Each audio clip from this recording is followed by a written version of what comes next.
It's not very often I do requests for videos, but I got a really good comment from Akash011, a new subscriber on our YouTube channel. Welcome to the community here on the Motoring Chronicle, Akash. And you know, I'm really glad you brought this to my attention because Donald Trump, the president of the US, has sent a bit of an ultimatum the way of India, and it's all about oil, and it's all, of course, involving Russia as well. Now, this is a complex issue. This has not made too many headlines here in the UK, but I have found a handy BBC article here going over the ins and outs of what's happened. So I'm going to go through this, guys, and give my thoughts on it as always. So shout out to BBC News for covering this. US President Donald Trump has issued an executive order hitting India with an additional 25% tariff over its purchases of Russian oil. That will raise the total tariff on Indian imports into the United States up to 50%,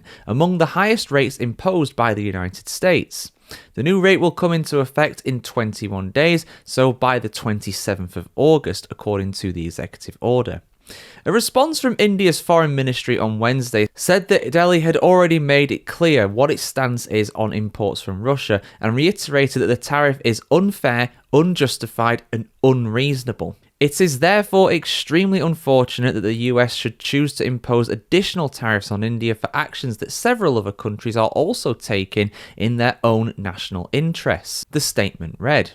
India will take all actions necessary to protect its national interests, it added. The US president had earlier warned he would raise levies, saying that India doesn't care how many people in Ukraine are being killed by the Russian war machine. Don't worry, we'll get back onto that. On Wednesday, the White House said in a statement that the Russian Federation's actions in Ukraine pose an ongoing threat to US national security and foreign policy, necessitating stronger measures to address the national emergency. It said India's imports of Russian oil undermine US efforts to counter Russia's activity in Ukraine. It added that the US will determine which countries to import oil from and will recommend further actions to the president as needed. Oil and gas are Russia's biggest exports, and Moscow's biggest customers include China, India, and Turkey. Russia is now the biggest seller of oil to India, accounting for more than 35% of its overall supplies, according to a global commodities data platform, Contextual. Trade data shared with Reuters showed that India bought about 1.75 million barrels of oil a day from Russia in the first half of the year. Speaking later at an event in the White House, Trump took a question from the BBC on the subject and said the tariff on India was just the start. You're going to see a lot more, so much secondary sanctions, he said. The threatened tariff hike follows meeting on Wednesday by Trump's top envoy Steve Witkoff in Moscow, which have been aimed at securing peace between Russia and Ukraine. The additional tariff would mean a steep 50% duty on key Indian exports like textiles, gems and jewellery, auto parts and seafood as well, hitting major job-creating sectors. Electronics, including iPhones and pharma, remained exempt for now. Delhi has previously called Trump's threat to raise tariffs over its trade from Russia unjustified and unreasonable. In an earlier statement, a spokesperson for India's foreign ministry said the US had encouraged India to import Russian gas at the start of the conflict for strengthening global energy market stability. He said that India began importing from Russia because traditional supplies were diverted. To Europe at the outbreak of the conflict.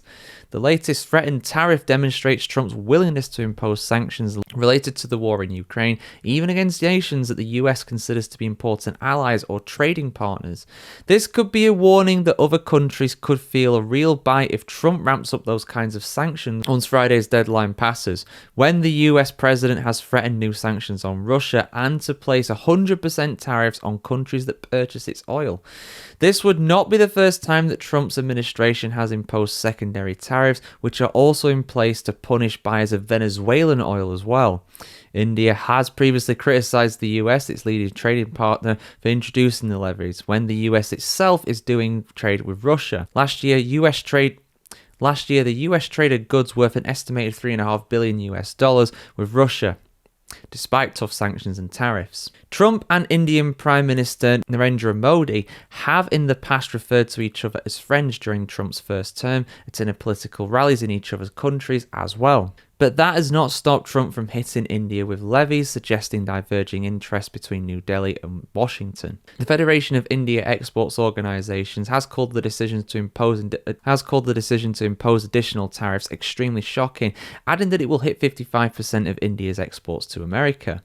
The tariffs are expected to make Indian goods far costlier in the United States and could cut US-bound exports by between 40 and 50%, according to the Global Trade Research Initiative, GTRI, a Delhi-based think tank. India should remain calm, avoid retaliation for at least 6 months, and recognise that meaningful trade negotiations with the US cannot proceed under threats or mistrust, former Indian trade official and head of GTRI, Ajay Srivastava, said. Yeah, so a lot of words, a lot of things happening there, a lot going on when it comes to India and the US. I mean, correct me if I'm wrong, but I always remember hearing that India has been a big trade partner of Russia for a long time. I think even back into the Soviet days, you know.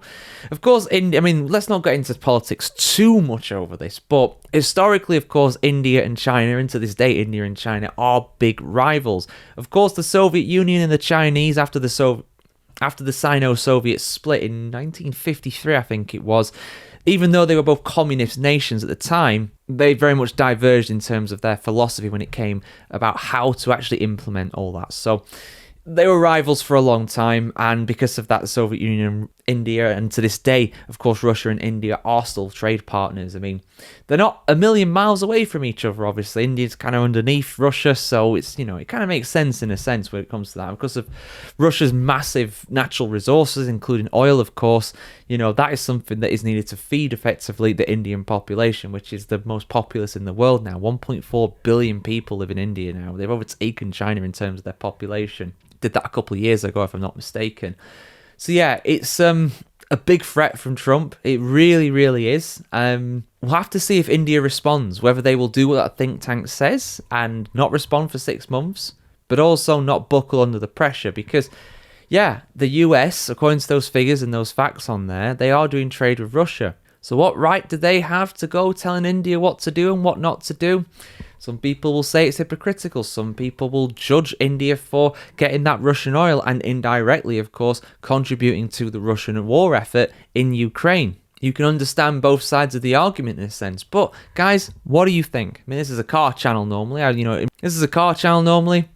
want to talk about oil because it's important for cars. Most cars do, of course, run on oil these days. So this is, of course, normally just a car channel, but, you know, we branch out into things like this when it, of course, affects things like the automotive industry, and anything like this will, of course, affect it as well. But get your thoughts in the comments below. What's your take on this? Who is in the right on this one? Is Trump right to do what he's done? Is it a smart move, or will it be something that he later regrets? And what should India do in response, if anything? I want to hear what you have to say on this either way. Like, share, comment, subscribe, guys, as always, and have a fantastic day wherever in the world today, and we'll see you very soon.